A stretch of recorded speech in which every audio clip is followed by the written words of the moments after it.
तो दोस्तों Indian air force के लिए 56 ट्रांसपोर्ट एयरक्राफ्टों को खरीदने का अप्रूवल देने के बाद माना जा रहा है कि इसके बाद इंडियन एयरफोर्स के लिए सबसे बड़ा डील 110 फाइटर एयरक्राफ्ट का डील होगा। इवन दोस्तों 56 एयरक्राफ्टों के डील को लेके अप्रूवल होने के बाद कई सारे देश अब इस टेंडर को जीतने के लिए भी अपने प्रयास को मजबूत कर चुका है और ऐसे में रशिया इस रेस में कैसे पीछे रह सकता था। दोस्तों अब रशिया की तरफ से दावा किया जा रहा है कि चाइना का बढ़ते हुए एग्रेसिवनेस के साथ साथ इंडियन एयरफोर्स अगर अपने ताकत को तेज गति से रिवाइव करना चाहता है, मतलब इंडियन एयरफोर्स अगर अपने बेड़े में तेज गति से फाइटर एयरक्राफ्टों को शामिल करना चाहता है तो इंडियन एयरफोर्स के लिए मिग 35 सबसे सुटेबल ऑप्शन होगा। दोस्तों आज के इस वीडियो में आप लोगों को बताऊंगा कि क्यों रशिया की तरफ से मिग 35 को सबसे बेस्ट ऑप्शन के रूप में बताया जा रहा है और क्या हकीकत में ये कोई बेस्ट ऑप्शन हो सकता है। तो डिटेल में जानने के लिए वीडियो के आखिर तक बने रहिए और चैनल को सब्सक्राइब और वीडियो को लाइक जरूर कीजिए। तो दोस्तों हाल ही में यूरेशियन टाइम्स के एक आर्टिकल में बताया गया कि कैसे चाइना के मसल फ्लिक्सिंग के अगेंस्ट में मिग 35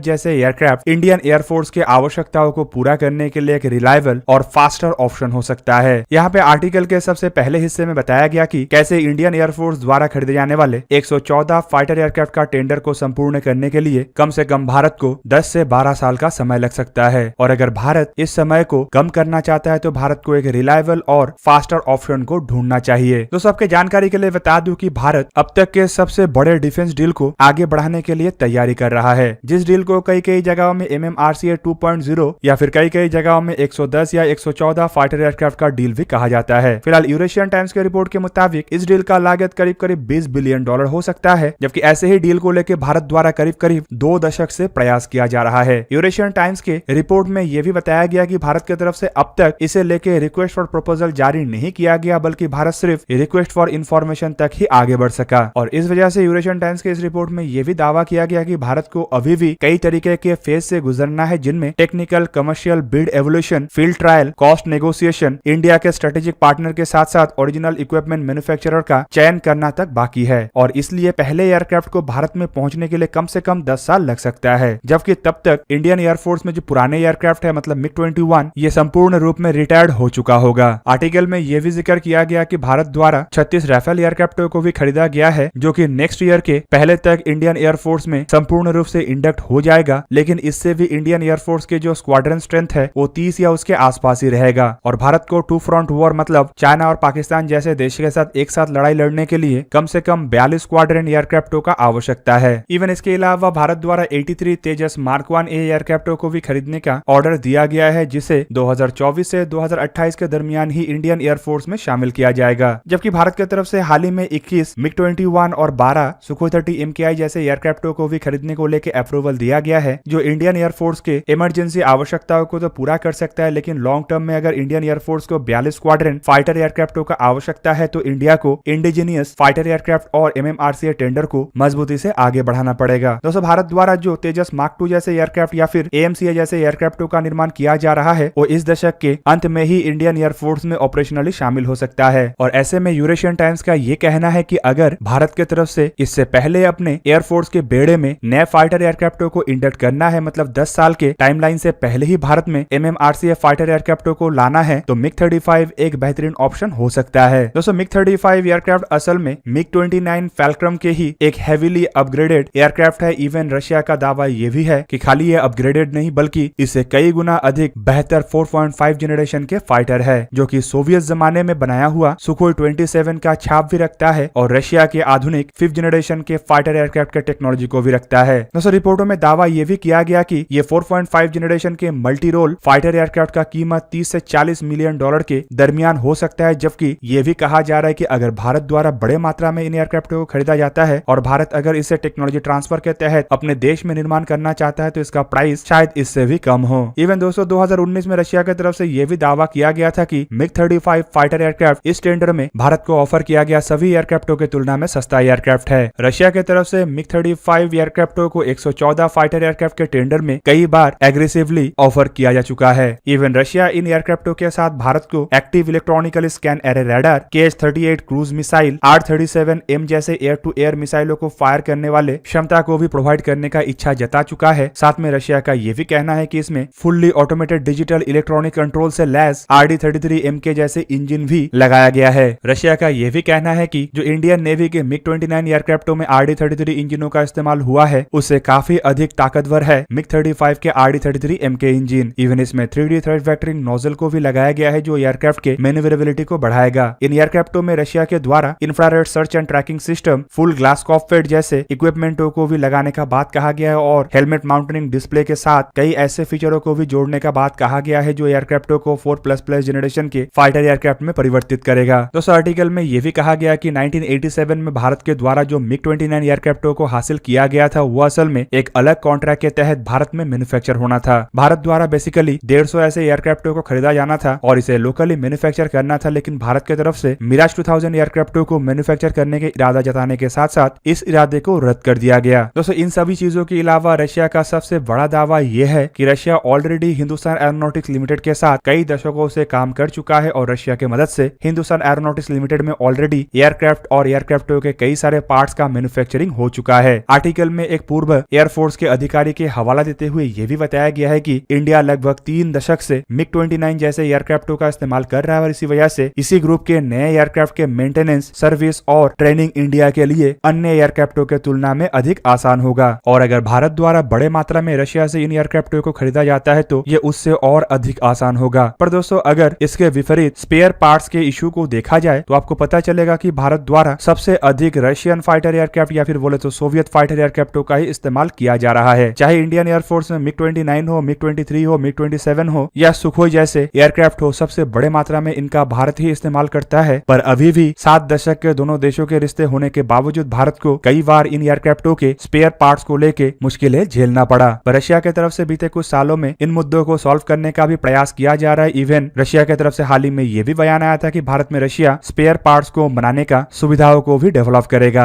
जबकि इसके अलावा आर्टिकल में यह भी बताया गया कि अगर हिंदुस्तान एरोनॉटिक्स लिमिटेड की तरफ से अपने फैसिलिटी को जिस तरीके से इंप्रूव करने का बात कहा गया है वो सही तरीके से इंप्रूव होता है तो ये जो मिग 35 एयरक्राफ्ट है इसके सर्विसेबिलिटी भी 70% हो सकता है। दोस्तों यहाँ पे आपके जानकारी के लिए बता दूं कि रशिया के फाइटर एयरक्राफ्टों के सबसे बड़े डीमेरिट है इसके सर्विसेबिलिटी। इवन इस वजह से पहले के जो MMRCA टेंडर था, मतलब जिसमें भारत द्वारा राफेल को विनर घोषित किया गया था, उसमें मिग 35 एयरक्राफ्ट को इसीलिए ही पहले रद्द कर दिया गया कि इन एयरक्राफ्टों के सर्विसेबिलिटी का रेट इतना कम है कि भारत तब इसे अफोर्ड कर नहीं पा रहा था। दोस्तों रशियन एक्सपर्टों का कहना है कि भारत ऑलरेडी मिग 29 का इस्तेमाल कर रहा है और सुखोई 30 जैसे भारत के पास रशियन ओरिजिन फाइटर एयरक्राफ्ट है, इसलिए इंडियन एयरफोर्स के पायलटों को इसके ट्रेनिंग को लेकर भी ज्यादा मुशक्कत करने का आवश्यकता नहीं पड़ेगा। इवन मिग 29 के जो इंफ्रास्ट्रक्चर है उसका भी भारत प्रॉपरली मिग 35 में इस्तेमाल कर सकेगा। दूसरी तरफ भारत के पास रशिया के मिग सीरीज के एयरक्राफ्टों के मैन्युफैक्चरिंग का भी एक्सपीरियंस है, इसलिए भारत के लिए मिग 35 रास्ते को और आसान बनाएगा। पर सवाल यह भी है कि क्या इसके अलावा भारत के पास कोई और ऑप्शन नहीं है या क्या मिग जो दावे कर रहे हैं वो गुण किसी और एयरक्राफ्टों में नहीं है। दोस्तों अगर एयरक्राफ्टों के गुण को देखा जाए तो अब तक माना जा रहा है कि इस टेंडर में सबसे ताकतवर एयरक्राफ्ट राफेल ही है और 36 राफेल एयरक्राफ्टों को खरीदने के बाद रशिया के और भी कई सारे दावे अब कमजोर पड़ रहा है। दोस्तों मिग 35 और राफेल को अगर कंपेयर किया जाए तो कई सारे मामलों में टेक्नोलॉजिकली राफेल मिग 35 से आगे है। इवन कई सारे मामलों में मिग 35 भी आगे है। पर अगर एयरक्राफ्टों के ऑलरेडी भारत में होने के बात को कहा जाए तो अगर भारत को मिग 35 को लेकर मिग 29 से बेनिफिट मिल सकता है तो आप सोचिए राफेल को लेकर राफेल से ही कितना बेनिफिट मिलेगा। दूसरी तरफ राफेल के सर्विसेबिलिटी रेट भी मिग एयरक्राफ्टों के तुलना में आगे है। इवन हाल ही में भारत द्वारा 36 राफेल को खरीदने के बाद राफेल एयरक्राफ्टों को लेकर एक इंडिया स्पेसिफिक मॉडर्नाइजेशन किया गया था, जिस वजह से भारत को एक और बेनिफिट मिलेगा। इंडियन एयरफोर्स के पायलट ऑलरेडी फ्रांस से राफेल एयरक्राफ्टों को लेकर ट्रेनिंग हासिल कर चुके हैं, जिसे लेकर भी भारत को एक तरीके से बेनिफिट मिलेगा। दूसरी तरफ 36 राफेल एयरक्राफ्टों को खरीदने की वजह से भारत के पास ऑलरेडी राफेल एयरक्राफ्टों को लेके एक ग्राउंड क्रू भी बन चुका है और राफेल एयरक्राफ्टों के इंफ्रास्ट्रक्चर भी भारत में बन रहा है। इससे रशिया की तरफ से जो सर्विस, मेंटेनेंस और इंफ्रास्ट्रक्चर का बात कहा गया है उस मामले में भी राफेल को एक बेनिफिट मिल रहा है। दूसरी तरफ दोस्तों फिलहाल अगर मिग 35 को देखा जाए तो उसके पास सबसे बड़ा बेनिफिट है एयरक्राफ्टों का कीमत। पर एयरक्राफ्टों का कीमत ही यहाँ पे मिग 35 के लिए एकमात्र ब्रह्मास्त्र नहीं होगा, बल्कि इसके अलावा और एक डिमेरिट ये भी है कि एयरक्राफ्टों के इनिशियल कीमत के अलावा अगर एयरक्राफ्ट के ऑपरेशनल कीमत अधिक होता है तो ये काफी अधिक खर्चीला बन सकता है। ऐसे में अगर मिग एयरक्राफ्ट अपने पुराने इतिहास के जैसे ऑपरेशनली सस्ता नहीं हुआ तो ये मिग एयरक्राफ्टों के रास्ते में एक बड़ा बाधा बन सकता है। फिलहाल रशिया की तरफ से मिग 35 को लेकर जिन दावे को किया जा रहा है ये 2015 से पहले एक तरीके से सही तो था, लेकिन 2015 में राफेल एयरक्राफ्टों को खरीदने के बाद और 2020 में ये एयरक्राफ्ट भारत में आने के बाद ये बेनिफिट एक तरफा खाली मिग के पास नहीं बल्कि अब राफेल के पास भी आ चुका है। इवन इसके अलावा जो दावा किया जा रहा है कि अन्य एयरक्राफ्टों एयरक्राफ्टों को भारत में शामिल करने के लिए 10 साल लग सकता है और मिग के लिए ये समय कम हो सकता है, तो भी पूरी सही नहीं है, क्योंकि अगर मिग के एयरक्राफ्टों को भी चुना जाता है तो इंडियन एयरफोर्स के द्वारा technical, commercial, bid evolution, field trial, cost negotiation Indian company और फॉरेन कंपनी दोनों के ही फाइनलाइजेशन करना है और भारत में एयरक्राफ्टों को मैन्युफैक्चर करने के लिए फैसिलिटीज का भी निर्माण करना है। मतलब अगर मिग एयरक्राफ्टों को भी चुना जाता है तो उसके लिए भी जितना समय लगेगा, राफेल भी लगभग उतने समय में ही इंडियन एयरफोर्स को मिलना संभव हो पाएगा। तो दोस्तों ये था आज का वीडियो। अगर आपको वीडियो अच्छा लगा तो लाइक कीजिए और मेरे चैनल को सब्सक्राइब कीजिए और साथ में बना हुआ बेल आइकन को भी प्रेस कर दीजिए ताकि आप मेरा वीडियो देख पाए सबसे पहले। जय हिंद।